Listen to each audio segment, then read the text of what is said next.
G'day guys, and welcome to Comics to Movies and More. I'm your host, Shaun Keenan, and as always, we have the amazing Stephen here with me.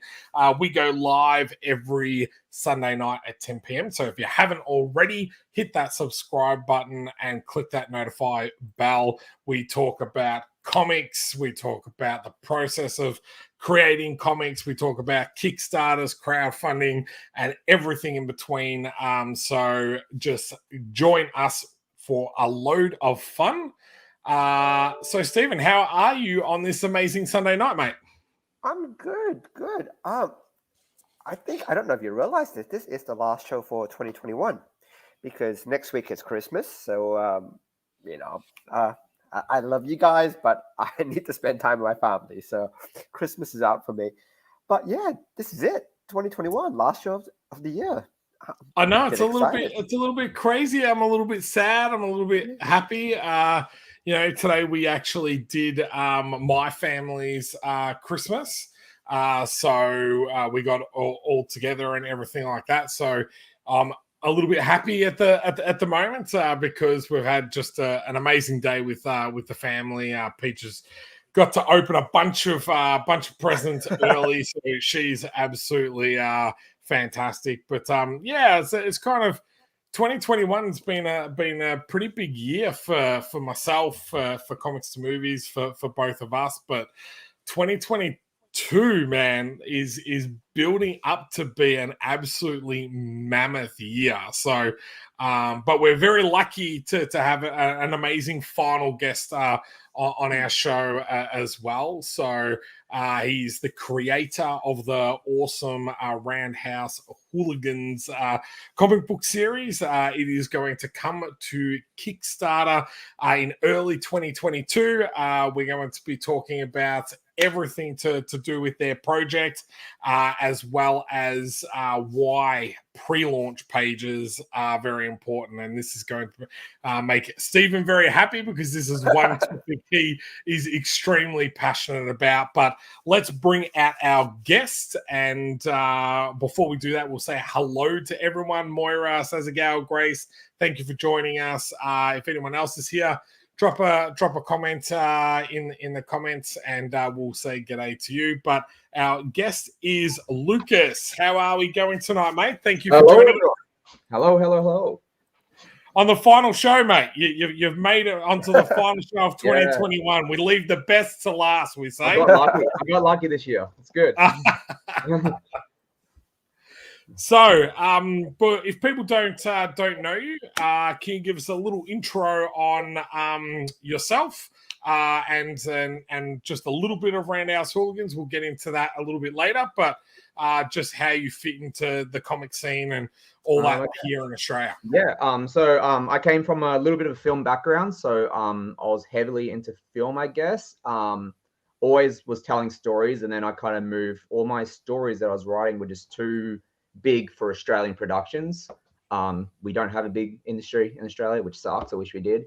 So I kind of turned all those scripts into comic book scripts, and my visual background in storytelling as a director actually flowed really well into the comic book industry. So so now I love the comic book industry, and I'll probably stay there. You know, if something gets picked up down the track, happy days. But if not, I'm happy to keep on making comics and graphic novels. So yeah, that is awesome. Yeah, that is awesome.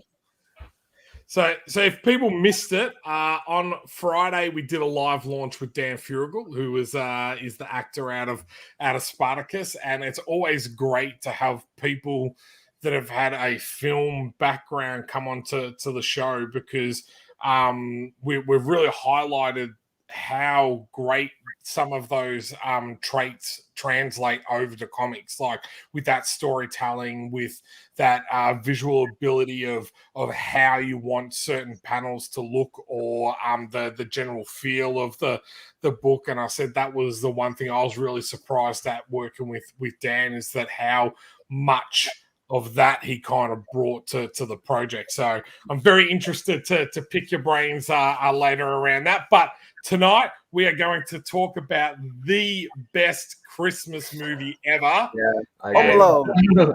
Fight me on that. Die Hard. I'm not going to fight you. Bruce Willis. So Okay, Shaun, I'm going to throw the first question to you.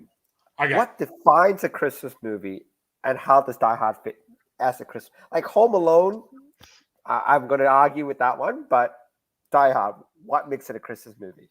Set at Christmas, man. That's easy. Oh, come on. It has to be more than that. Otherwise, No, it doesn't. No way, because any Christmas movie is set around Christmas. there has to be a countdown. Most Christmas movies has a countdown. If you actually watch the schematics of a lot of Christmas movies, it's always, damn it, I'm 5 days out from Christmas. I'm 4 days out from Christmas. I'm 3 days out from Christmas. And I have to admit, Die Hard actually does fit that, because the whole time John McClane's there, he's going, God damn it, I'm late. I need to kill these guys because I'm late. So it actually does thematically fit with the Christmas countdown movies. There you go. You answered my question for me, mate. There we go. So, I guess I'm just being a bit of a joker here and that, but this is a film that I absolutely love. My wife absolutely loves this film as well. So I just was thinking about what could we do for the last movie, and I thought, we could do, Santa Claus or Krampus or something like that. And I was like, I tell you what, let's do something that I actually like and I can watch again this week. And I was like, okay, let's do Die Hard. So that's the real reason why I picked it for the Christmas movie. But I do think that any movie that's set around Christmas, like he's going to see his ex-wife or try and keep her as his wife, it's set around Christmas, going to see his kids and everything like that. So I do feel like if it wasn't such an action movie, that it could 100% be a Christmas movie. If it just went on for one or two scenes later where they all got up and said Merry Christmas, and there was another bomb underneath the tree or something leading into the second film, probably would have made it even more a Christmas movie. But that's my reasoning. But on the movie itself, I absolutely love this film. I think the action is absolutely amazing. The tagline "Yippee-ki-yay, mother" is just phenomenal. I've used that at many a drunken occasions, jumping off a building or into a pool or something like that. So it's just a good action flick. It's that old 80s, 90s, really good formula in regards to an action flick. So that was why it was my choice for the Christmas movie. Lucas, what do you think? How did you? I know you've just watched the movie, so rewatched it. It wasn't the first time I've seen it. I have seen it several times in the past. So to clarify, I think it's a movie that doesn't take itself too seriously, and it's set around Christmas time. And I think that's what makes it a good Christmas movie. It's fun, even though it's action. It's still a fun action movie, and I think having it set around Christmas time is enough to call it a Christmas movie. I don't think you need anything else. It's simple as that. Yeah. Yeah, Lucas. I'm on your side, man. Yeah. Okay, come on, Stephen. You got to play the devil's advocate. Oh no, I challenge that. The Christmas movie trope always has to have a countdown where something it's inching towards an event, and there's always that countdown.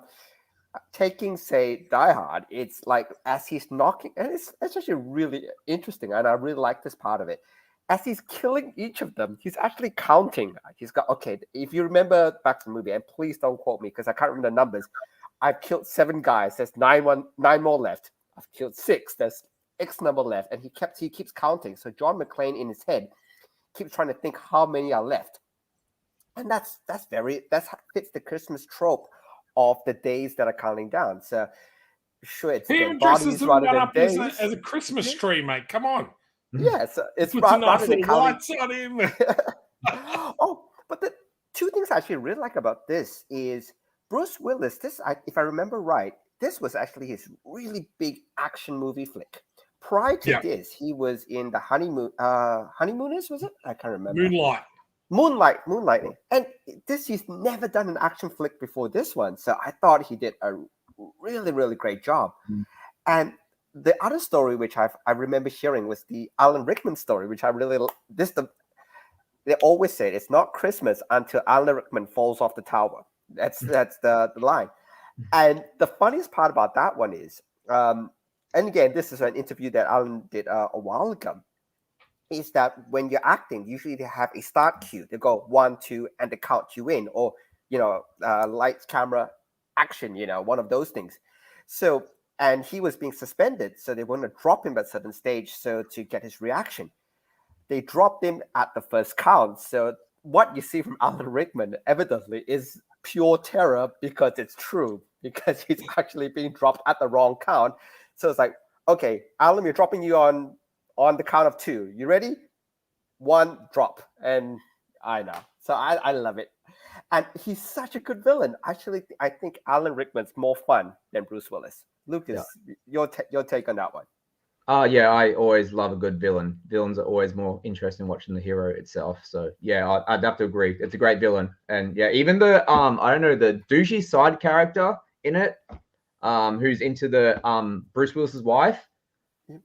Yeah. I watched it just before, and I was like, I hate this character, but damn, he does a good job of making people hate him. Yeah. I hope he carts it soon, because I can't handle him. But he did a good job of that one small part. He was great at it. So yeah, even him, I liked him too. Hated him. Yeah, I have to say, Alan Rickman as a villain is phenomenal. Like, in this, he's great. I love him in Robin Hood, Prince of Thieves, as the Sheriff of Nottingham. He's great in Harry Potter. I even loved him in Dogma as well. So I just think that he plays such a villainous character that you kind of, there's times where you almost want him to win, and then you're like, oh no, he's the bad guy. We can't have him winning. So I really like that about his acting and everything as well. And saying that, I think that's what makes a great villain. The fact that you think for a second you want them to actually win. It's like, no, I shouldn't be going for the villain. That's not right. I should be going for the hero. But it's like, they're both such great characters. Like, which one do I want to win in the end? So I think that's why it's a great villain. The fact that you like them and you want them to win, and you start second guessing yourself. Now, you touched on before saying like that actor, and I don't even know his name, but he made you go, oh, he's such a douche and everything. Like, I can remember the first time I ever watched Gladiator. Yeah, and had Joaquin's character at a Gladiator, and I hated Gladiator the first time I saw it, because I was like, I just cannot stand this guy. I'm like, I just want to reach through this screen and punch him in the face. And it wasn't until I watched it that second time that I'm like, what an amazing actor that he can physically get me that riled up watching a film. Yeah. I think he's absolutely amazing. But it was really funny at the first time. I was like, oh, I just cannot stand this. This is like, he's a horrible character, and it's bad acting and all this type of stuff, when it was the complete opposite. He got me that frustrated and that angry and everything, that it was such an amazing job at acting. And it's really changed the way I look when I watch films now, that one has, because I'm like, to get that emotive reaction out of someone is just phenomenal. When I think plays and theater, it's a lot easier to kind of transcend that space, where film, it's quite hard. So when an actual character does that, I think or actor does that, is actually amazing. Agree. No. I think the other one, which I don't know, I don't know if you've seen it, Lucas. If you watch Game of Thrones, Joffrey. Oh yeah, he was great. And the thing was, if you ever see the interviews with that particular actor, he's totally the nicest guy. Yeah. He's the coolest guy. I started watching interviews with him after I watched Game of Thrones. Like, oh, now I just feel bad. It's like. The guy is the sweetest guy. He's like, oh yeah, they were nice to me. He was getting death threats or something. Death threats. I'm like, really? This guy's the nicest kid ever. Why would you want to do such a thing? It's like, it's just a part. But yeah, I love watching him. Like, more of his scenes were great. It's like, this just such good actor. And now I love Brian's comment, and I wish he had just put mic drop at the end of this statement. It snows. There's Christmas music, and his wife's name's Holly. It's a Christmas movie. Yeah. Mic drop that, Brian. I absolutely love that. Yeah, that's it. I did not know this. Sassy Gal said it was Alan's first movie.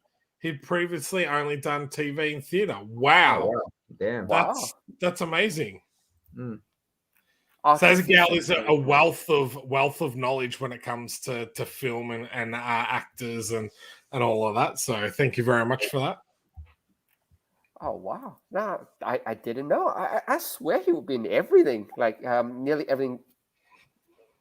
I would have thought so too. Yeah. I didn't know it was his actual first. I knew it was Bruce Willis' first action movie. That one I knew, but I didn't realize it was Alan Rickman's first one. So we learn something new every day. It's fantastic. Did you guys ever remember seeing it at cinemas? Was it in your era to see it at cinemas? I never saw. No, I was. It was too violent for my parents to take me at the time. Yeah. I just looked at the tagline there. It will blow you through the back wall of the feet. I now want to see it at cinemas. Yeah. Well, what year did it come out? 1988. Yeah, no. So I was 7, so I wouldn't have watched it. I was pretty younger than that. Yeah. So I think I gotta admit I probably wasn't much older than that when I saw it, but it would have been on TV, not at the movies. So yeah, it's interesting because as a kid I probably went to the video store more than I actually went to the cinemas. It's only when I hit probably that 17, 18, and then 19 where I kind of went all the time. Like when I was about 18, 19, I used to play football, and as a team we used to train on a Tuesday night, and then we used to go to the movies afterwards. So for like almost 20 weeks of the year we would actually see a movie every single Tuesday night, and sometimes we watched some absolute doozies because it was getting to the end of everything good we had already watched. We're like, okay, well, what else is out? But talking about Christmas movies, there's actually I don't know how much you've seen, Lucas, but there's actually quite a lot of really big blockbusters coming out around this time. There's I think Venom is around this time. It's out already. The new Spider-Man, the new James Bond movie, and the new Matrix movie. I haven't seen Spider-Man yet, and it's already been spoiled for me on Facebook. No. No. Spoil it here, please. I haven't seen it, so I can't spoil it. But it's been spoiled for me already on Facebook. I literally went and saw it yesterday morning, because of that. Because I'm like, with all the rumors and everything that was flying around, like I'd only watched one trailer because I was like, again, I didn't want to kind of, get, too much. I want to just go and enjoy it. But I thought it was one of those films that people are just not going to be able to hold it in. Keep quiet about. And it's the first Marvel movie that I haven't seen on like the first day it's come out too. Like for now on, Marvel movies going to see it as soon as it comes out and not wait. It's just going to see it. Oh, that sucks. But I'll still enjoy it. I'm still going to love it, so it won't matter. I have to say, it's surpassed all of my expectations. Yeah. And in regards to Spider-Man, it's probably my favorite Spider-Man movie. Yeah. And in regards to the MCU, I still think Winter Soldier is still my favorite. Yeah. But that would now have to be the second. I actually felt like it was better than the two Avengers initiative, Endgame, and that. So yeah. But let's not talk too much. What about the Matrix? You guys excited for the Matrix that comes out on Boxing Day in Australia? I will be seeing that. Oh, you're still. I know you didn't like the trailer so much, but I watched the second trailer to see if it would change my mind. Did it? I know I'm going to see it. I know I'm going to see it, but I'm not pumped. I was pumped when I heard they were making another one, but that trailer has literally not made me excited to see that at all. That one line, Jackie, I did like. I still know Kung Fu. That's on the second trailer. I really do like that line. But yeah, I don't know. I haven't seen Venom yet, and I was going to go watch that, but I thought I'll quickly do Spider-Man first, and even if there is a little bit of a crossover between the two, I'll go back and watch Venom. But Eternals is the other one that I haven't seen, but that's not even at the cinemas anymore with all the new ones coming out. So I missed out on that. So I'll have to wait wait until it comes out on Disney Plus, which kind of sucks a little bit. But I think the original Matrix came out way before its time. Like, I think now, in this era that we live in now, I think it's a great time to bring out the Matrix. Like, this is when it should have started because it's so relatable to our culture now. And, like, waking up, that sort of thing, getting out of the Matrix. Everyone's talking about that sort of thing. The system's broken. So I think, like, having a new one coming out now, I think is a really great time. And marketing-wise, I think it's a good time because that's what's going to sell, I reckon. Everyone wants to kind of escape. Although I am excited for my Star Wars reference that Keanu Reeves has been confirmed in the Acolyte series. Supposedly, he is going to play a ancient Sith Lord. So he's going to play a badass mother. I'm good for anything Keanu Reeves in. Yeah, I tell you what, he's such a good actor and good human. Yeah. The other thing they were saying about the Matrix, which again, all this is not too much spoilery, but they're saying it's actually more romance. They actually brought the whole part with Carrie-Anne Moss and Keanu, and they actually played that up. And I think you can pick it a little bit in the trailer that they are really focusing on that romantic element because, look, there's no mystery anymore. Unlike the first Matrix movie, there's no learning. You don't know what you can and can't do. Yep. The first one had twists. You don't get a twist in this one because you know what the Matrix is already. So correct. Yeah. And they can download skills. Basically all the cool components has already been effectively spoiled in the first trilogy. Yeah. So I think they're trying to make it a little bit more character driven. So the cool drop on this one is the power of love. They just need to play that in the movie now. Just when he's about to kick Agent Smith's ass is when I realise that. I don't know. I think. Again, I'm just going by the trailers and everything, but it does seem that they are focusing on, their connection and the Matrix going, man, why can't we just keep these two apart type of thing? They're continually drawn to each other. So it'll be interesting to see how that kind of plays out. But, I don't know. I think... this is probably more aimed at a new audience, and that's what I'm trying to kind of remember. It's not.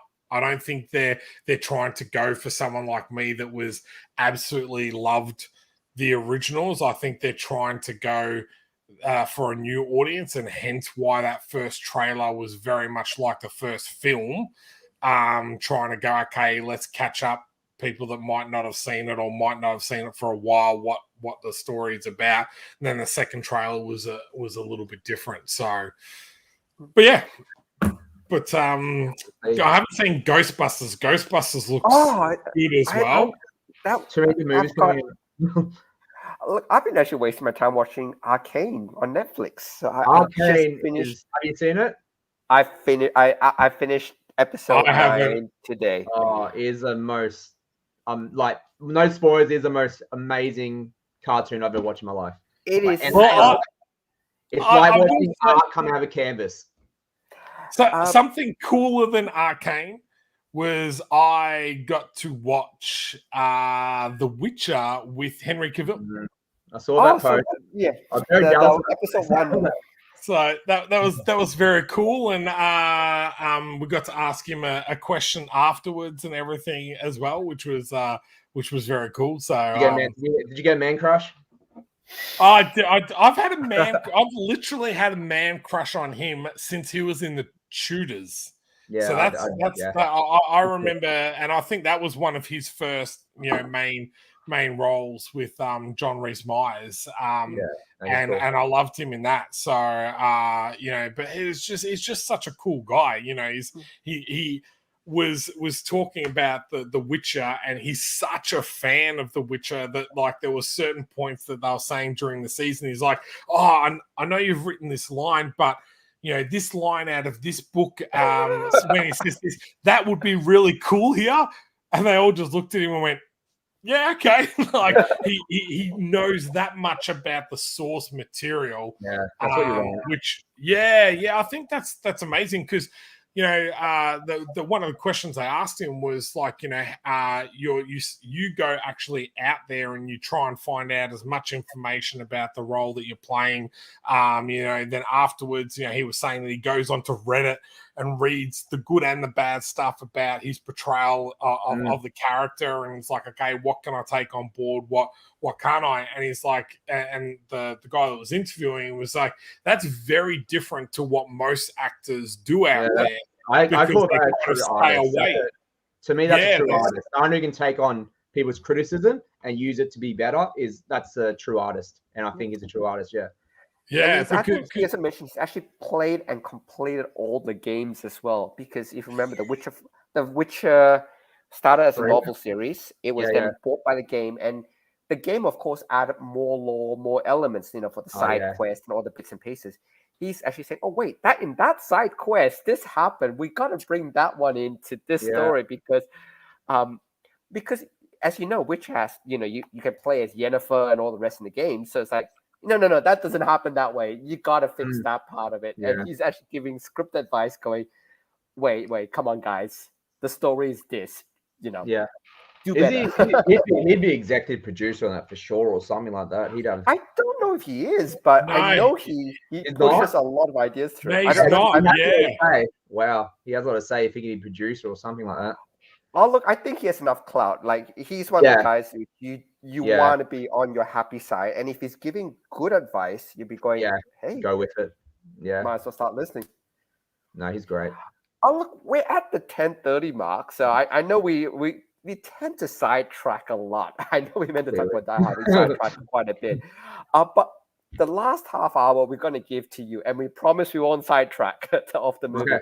Let's talk about Roundhouse Hooligans. I think, Shaun, you have a short clip. I've got a video. Let's have a quick look at the video, and then we'll come back and talk Roundhouse Hooligans. Awesome.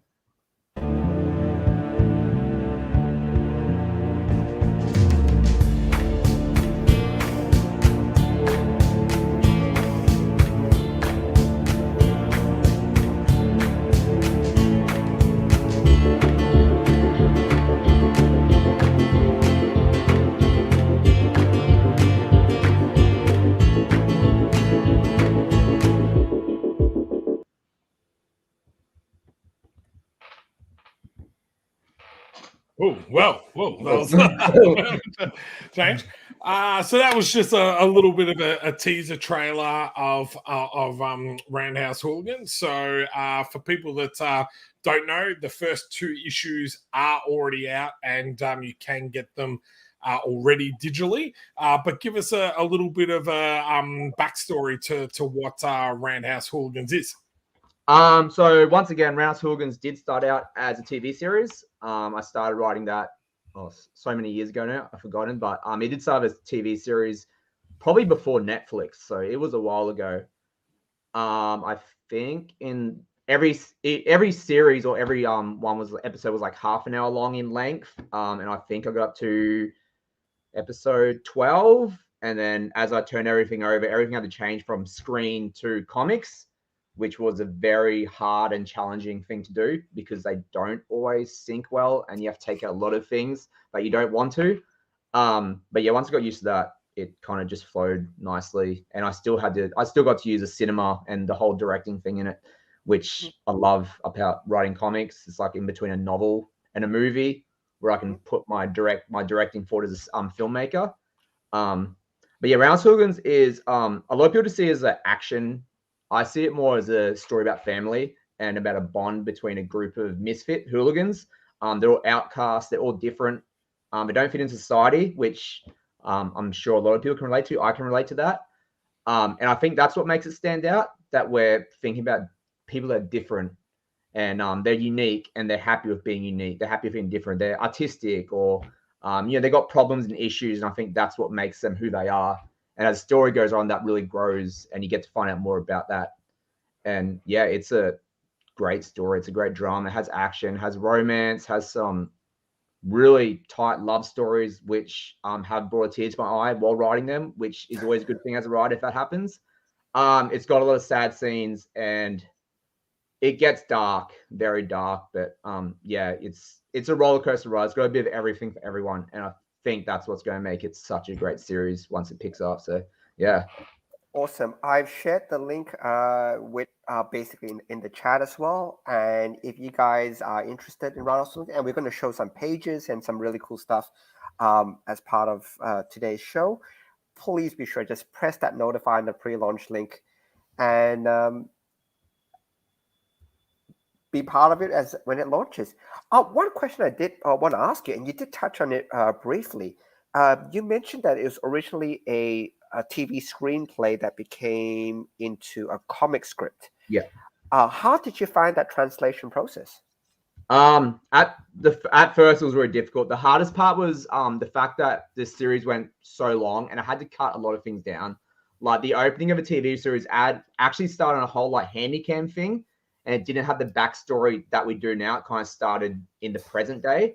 That didn't work. It was hard to do a handycam opening scene in a comic book. I didn't know how to do at the time. I didn't know how to write that in, but it was a cool scene in the TV series. Like I still have TV series on file, so maybe one day I'll put it out just as a script for people to read. But yeah, the hardest part was on the Kickstarter. Yeah, no, stretch goals. I actually got it that bad. I'm sure it's got a lot of spelling mistakes because there was no proofreading.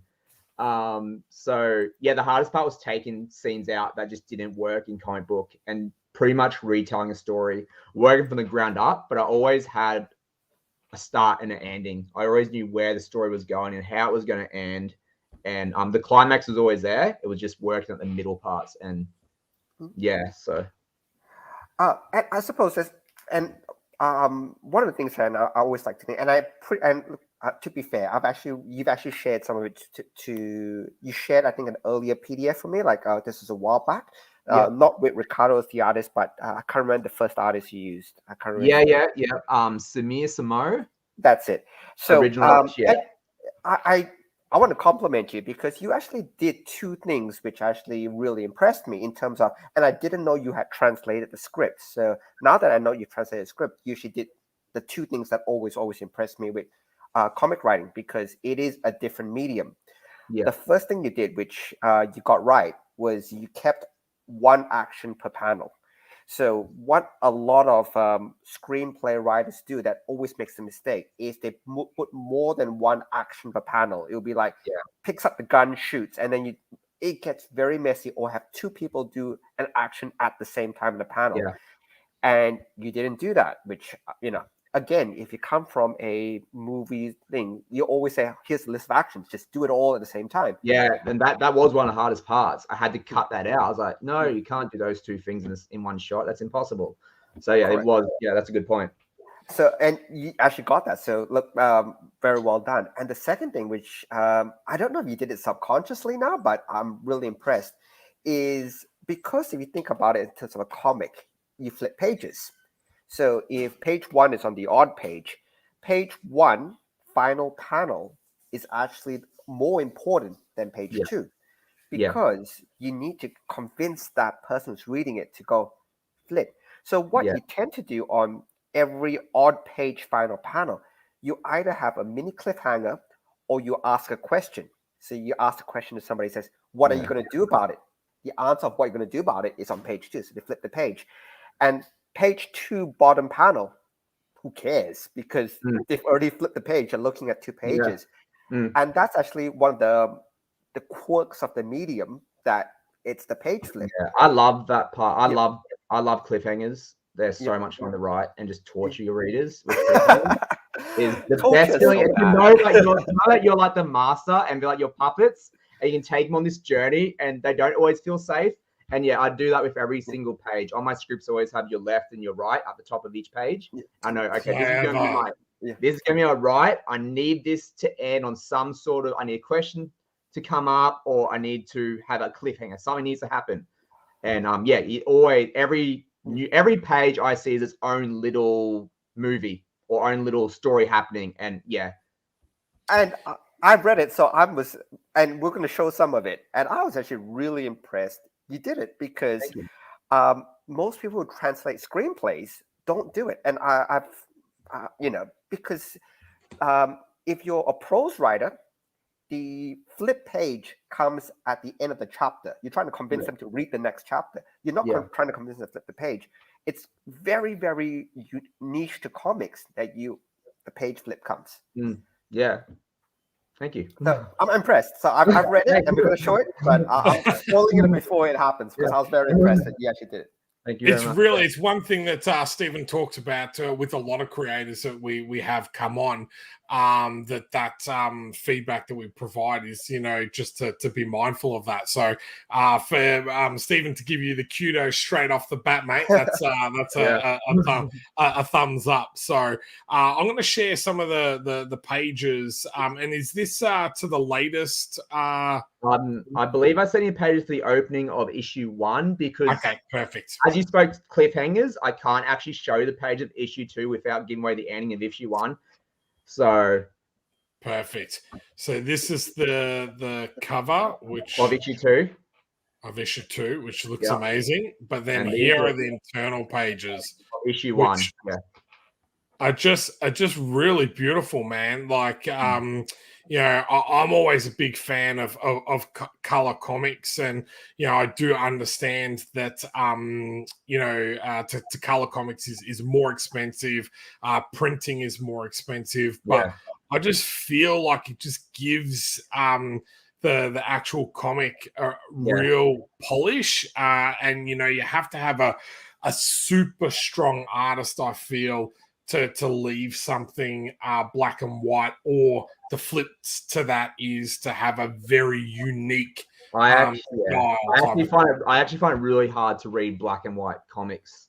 Like I just can't read them as much as I want to. As much as the story is probably great, I can't. Like even with Walking Dead, I find it really hard to read The Walking Dead because I'm like, there's so much gore. Where's the blood? Where's the color? Where's the tone? And where's the mood? I can't see the mood in black and white. And yeah, for me, that's how it works. So that's why I'm always going to pay a little bit extra and get someone to do color, because you can do so much more in telling a story with like color. Have you read the latest ones that are in color? No, I heard they did go to color, so I kind of thinking of it going back, but yeah, it's really interesting because I'm 100% the same. Like The Walking Dead is the exception to the rule. It's the only one that I've read all 193 issues. Yeah, and it's really funny that I've just said all that, because now I'm just going to contradict myself. I actually find it really hard to read it in color now, and I think that's because I'm so used to reading it in black and white that I've collected the first 20 issues, especially because I wanted the Michonne cover on 18. But I was just like, after that, I was like, I tell you what, I'm actually not going to do it, because I was not enjoying it, type of thing. Like, and it's not to say that the coloring was bad. The coloring is phenomenal on it. It just actually didn't feel like The Walking Dead to me, because I was so used to it being black and white. But that's my exception to the rule, because every other single thing, whenever I've tried to pick up a black and white book, I've really, really struggled to kind of get into it type of thing. There was one book that I picked up at Oz Comic Con the other day called Shield Breaker. And that's black and white inside. And it was more to the guy's artwork, where I was like, I tell you what, I actually really like that type of thing. And Stephen's a really big fan of like using grey tones and everything, like rather than just using the lines, actually, going out and doing a little bit more to it type of thing. But I was looking through these pages and I was like, man, I really, who's a colorist on this? Because I really like Kirsty Swan. She's amazing. Yeah. She's so easy to work with too, and she's so she takes risks, which is what I love. She's like, how can we do this? How can we set a mood? And she'll go, try this, and she always brings back a perfect colored page. Like right now, we're trying to work out a way of bringing mental illness into it, and trying to use color to better display that. But that's a challenge we're going through right now, and we're sending back opinions on, maybe this works, maybe this doesn't work. And she's always like relaying back to me, oh, we could do it this way. And she's just so great to work with as a colorist and such a team member. She's a good friend. She's great. I'm going to bring up Arcane now because, and again, not to sidetrack too much, but Arcane did a really You good promised job. he wasn't going to be sidetracked. I know, but Okay, I'll forgive you this time. Give me this one, because there is a method to the madness, and pun intended. Arcane actually did show mental illness very well using color. Amazing, because, I know you haven't seen it yet, Shaun, but you really have to see it because I actually watched a breakdown of a psychologist or someone going through it and how they showed mental illness for a series, and what their relationship was and actually what they were dealing with at the time, and there was so much depth to it. I know, and then you saw again, this won't spoil anything, but you see how they use color to show emotions a bit. And if you notice a lot of and because like you said, Arcane was a painted canvas. So basically, if you freeze frame anything and you printed it out, basically you've got almost like an acrylic painting, almost to that standard. But there was a lot of things which were colored as animation. So the single cell shading. And using that to contrast when a particular character descends into madness, and when a particular character, again, there's a couple of characters who mental state is ambiguous at best. And using color to emphasize at what point of the mental state they are. Get Chrissy to watch Arcane, basically. That's they did such a good job. And when I watched Arcane, I was like, Roundhouse Hooligans could look like this. I'd be happy if they take on Roundhouse Hooligans and make it look like this. I'm a happy camper. I could handle cool. it. The other one that it comes to mind for me is a Scout Comics book called Volume. Okay. And they did a similar thing, but with music. So the book starts off in black and white, and it's telling the story. I won't give it away. And then when music gets involved, then it turns to color, and it's a real amazing. It was a real, and it was not something like they kind of prepare you for, and it's just like that turn page, and you're like, bam. I actually, I'm working on a script at the moment on the side, and it does the kind of same thing. I can't give it away, but definitely, it's such a cool idea to do that. Yeah, it's I think comics are just such a great medium to kind of play around with. Take risks. Take risks. Yeah, 100%. So, coming from a film background, do you feel like you can, like, this is giving you more freedom to take risks from that, like having that background? Oh, yeah, film, like not only the rating system, because I know the rating system for films is a lot more strict than it's for comics. So a lot of this stuff that I put in probably wouldn't get picked up because the content in Roundhouse Hooligans is a very hard sell. A lot of sex scenes don't always sell well. Violence does for some reason, which is weird. This is page 5, isn't it? Good question. I believe it is. Yeah. Yes. No, because this is a page turn panel. If you ever wanted a good example of page turn panel, is this. He's getting shot at, and he's saying, "Get down." What happens next? Flip the page. Flip the damn page. Yeah. Well, he didn't give me page 6. Oh. What are you doing? That's it. It's over. You're gonna have to go. You have to go read it. You're gonna have to find out what happens next and read it. That's right. Yeah. No, but that is a really good. And again, any aspiring writers or creators out there, that's how you end it. He's getting shot at. You don't know what's happening. Every page needs to have a cliffhanger. Simple as and that. you want to flip, but you didn't give us the page to flip, so damn you. Sorry. Not sorry. Now, the thing we get into and what we did share at the start there was the pre-launch page. So I touched on saying that Roundhouse Hooligans 1 and 2 is available digitally, and that's from your website. Is that? Yeah, so Roundhouse Hooligans 1 is completely digital. Roundhouse Hooligans 2 was split into 2 parts. So Roundhouse Hooligans 2, issue 2, part 1 is out. Part 2 is going to be a part of the crowdfunding. Yep. Yeah. So, but this is for digital copies, or is this going to finally be a print? This is for these babies right here. This. Oh. Yeah, I got one right here. You can, that's right there. That's it. It's here. And me and Brian actually went through it today, and we were just drooling over it all day. And yeah. Did you literally just get it today? We got test copies like a week ago, but Brian only saw it today. So I've been drilling over it for a week now. But yeah, so there's test copies to see if we like the print, and the quality is epic.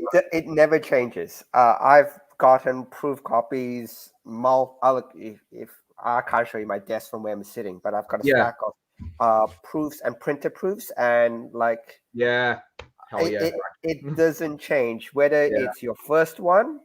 I remember getting my first one.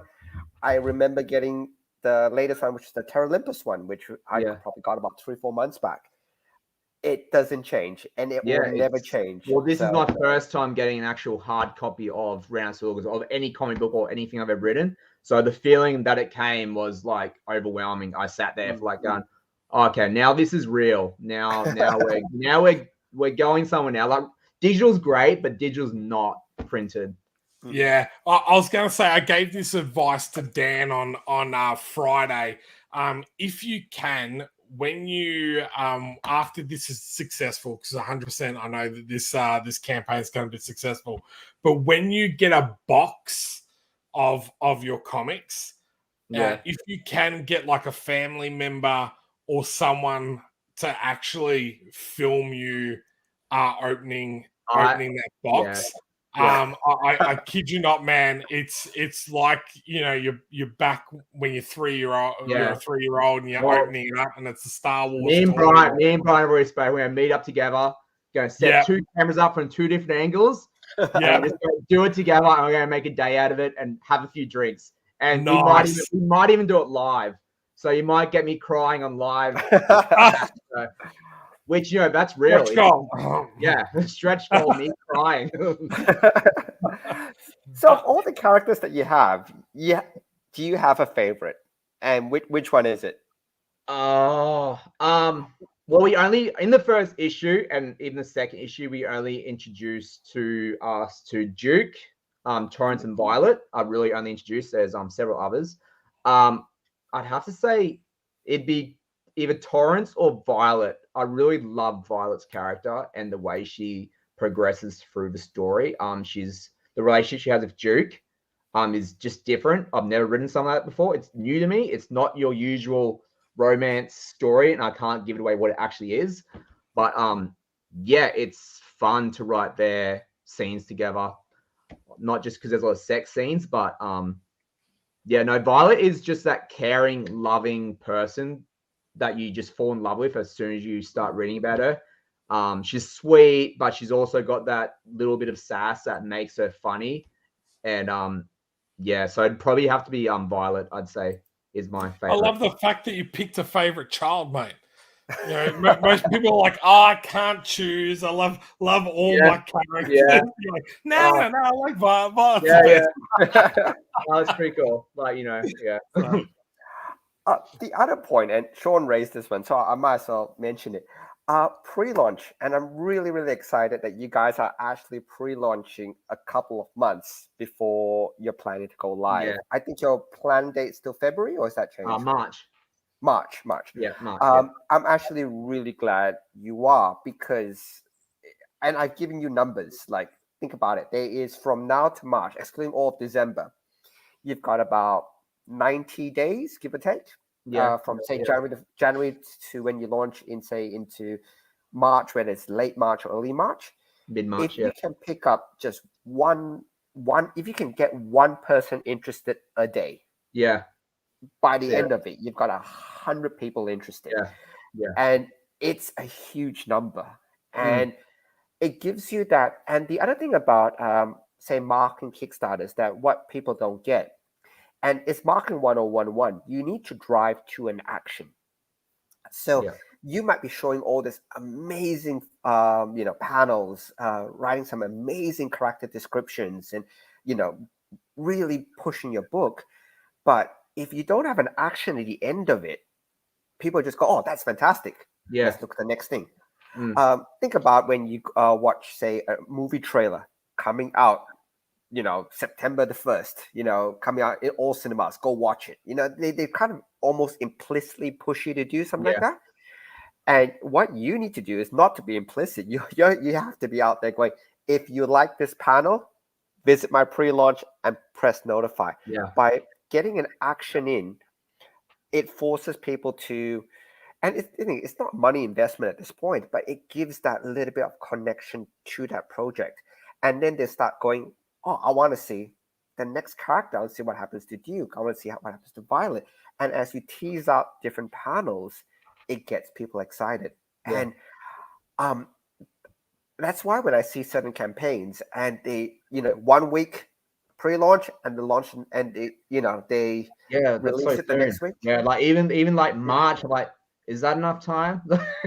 Can we get there? It's like, so this is our first Kickstarter. So me and Brian are like going, yeah, we got this. Yeah. No.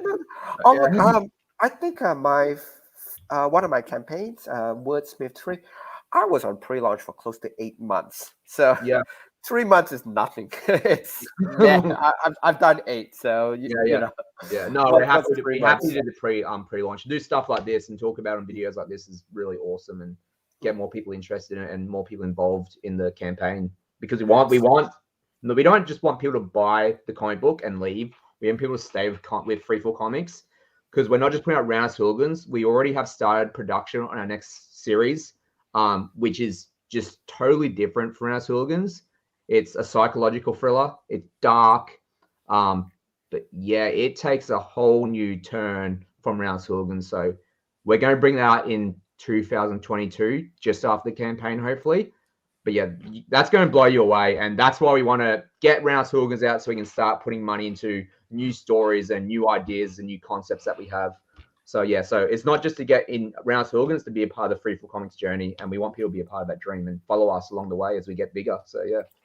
Yep. Yeah, and you can use the pre-launch pages to build that and foster that community is like what we call it. So, at the moment you got 26 followers, and I'm one of them. But you can like really play on that and say, okay, when we get to 50 followers, we'll release the incentive cover. When we get to 75 followers, we'll release another page. When we get to 100 followers, we'll do this. So you're really engaging and building that community prior to launch.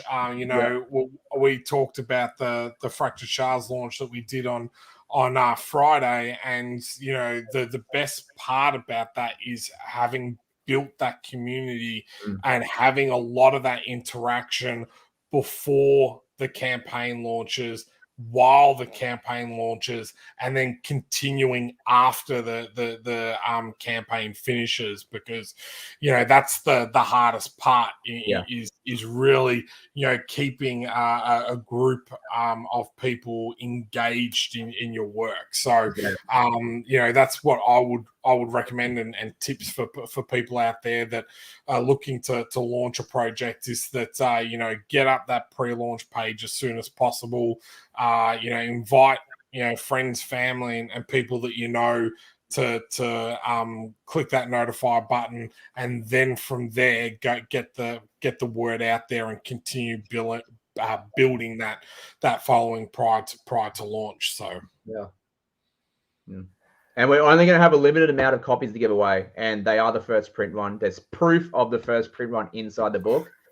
So you get a little proofing there saying this is print run number 1. So, yeah.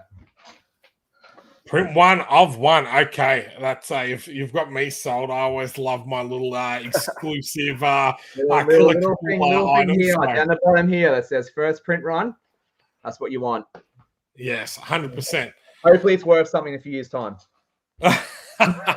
Well, that's the idea, isn't it? Yeah. You know, where comics are a collectible market, so it's about how you position yourself also out there and using that collectible side, and doing something like that is really, really cool, type of thing. I wish I'd kind of thought of that type of stuff before launching my projects. I think I've learned that along the way. Yeah. But having that already done prior to your first print run is really cool. So you seem very have thought a lot about this. How long has Roundhouse Hooligans kind of been about in the comic actual form prior to you now going to print next year? Probably about, honestly, I could probably say 10 years. We actually did have an artist on it before. Wow. He was amazing. That what he did, like everything was great, but I went through some stuff in life, and as you do, sometimes your writing evolves, and my writing evolved. I got more mature, and I kind of changed the story. And his artwork was amazing, but it didn't work with the new style that I was going with. The new story was a lot more mature. It wasn't as lighthearted and fun. And so we had to pretty much reset it, hire a new artist, and start fresh and we already had the first issue done with that artist, but I wasn't ready to put it out. I didn't want to put it out there if it wasn't the best that it could be. And it had nothing to do with the artwork. It had something to do with me as a writer, and I wasn't happy with my writing at the time. And I knew I could do better, and now I'm happy with where Roundhouse Hooligans is at. So, yeah. Fantastic. Look, we're going to be winding up for the year, and I still feels so weird to say this. So, any questions in the chat, just chuck it in, whether it's for Lucas, for Shaun. If you want to ask me what I'm doing for Christmas, happy to answer that. Just chuck any questions in there. Remember, this is the last one for the year. So, go crazy, because we've got to say goodbye until 2022 after this. That's right. Well, I do want to give a quick update on Fractured Shard. So we got all the physical comics on Thursday, which was great. So after a little bit of printing issues, they look absolutely phenomenal inside the artwork. And that is absolutely beautiful. Colors have come up fantastic. So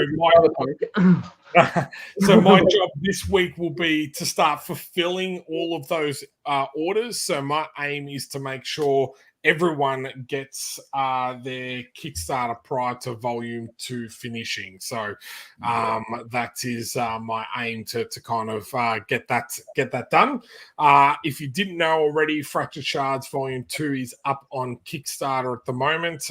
We are only $340 away from our $10,000 goal. So if you haven't already, please head over there and support that latest campaign. Payday on Thursday for me, so I'm there. Thanks, man. And to everyone during the year, thanks for coming to the show. Thank you to all of our guests, Lucas, yourself, and to everyone that's come along through this journey with us, through my little absence through the middle of the year. Thank you, Stephen, for having my back and doing the show and keeping this ticking over. But we're really excited for a big 2022, and I cannot wait to kind of share some of the projects that we have in the works. So okay. Oh, look, I think there's one comment from Grace. Again, last chance to ask questions because after this, 2021 ends. Yes, Grace, I will share that with you if you really want to see Christmas dinners. We're really boring though. Like we actually have really bad. I can't cook very well. I make salad. Okay, that's about as exciting as I get. So I'll show you a photo of my salad. I'll post it up if you really want to see it. Well, what I'll do is I had mine today with my family. So what I'll do is I'll actually bring up a photo of my family. Where are they? Here we go.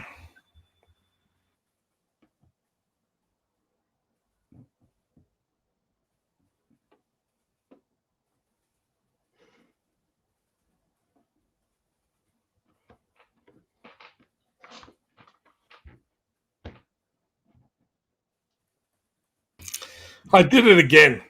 I did that. I did that yesterday. I added a photo. I'm trying to share my screen. I added a photo and that. But this is my family. Oh, nice. So yeah. So we've got my my nephew Zach, who is only 15. Oh wow. And he's absolutely massive, as you can see. His dad's about 6'2", so he's I think about 6'5". So my brother-in-law, this is my sister, my beautiful wife, myself, and my nephew Sonny. These are my parents, my mum and dad, and that's my little girl Peaches. So that is the Johnson, Paulette, and Keenan families all together. So there we go. Nice. Awesome. And look, and to the chat then, look, thank you very much for sticking out with us for 2021. We'll look forward to 2022. And last show, Merry Christmas. And wishing all of you guys a very happy new year. Yeah. Merry Christmas. Thank you for having me. Yes. Merry Christmas, everyone. Have a happy new year. Stay safe. And we will see you all in 2022.